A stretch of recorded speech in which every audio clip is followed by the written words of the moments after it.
రాష్ట్రం మీద అత్యాచారం అత్యంత పాశవికంగా చేసి ఆమెను చంపేశారు.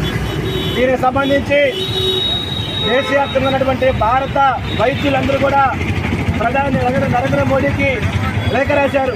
అయ్యా, ఈ దేశంలో భారతీయ వైద్యుల్లో 60% మంది మహిళలు ఉన్నారు. వారి రక్షణ కల్పించాల్సిన బాధ్యత ప్రభుత్వాల మీద ఉంది.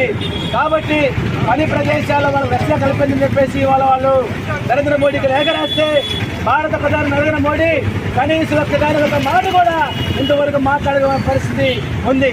అదేవిధంగా ఈ ఘటనలో పాల్గొన్న దాదాపు 10 మందిని అత్యాచార నిందితుల్ని అరెస్ట్ చేయడంలో కూడా బెంగాల్ ప్రభుత్వం కేంద్ర ప్రభుత్వాలు పూర్తిగా వైఫల్యం చెల్లని చెప్పేసి తెలియజేస్తూ ఇక్కడ మన ప్రగతిశీల మహిళా సంఘం అట్లనే పీడీఎస్ విద్యార్థి సంఘాలు చాలా స్పష్టం తెలియజేస్తోంది.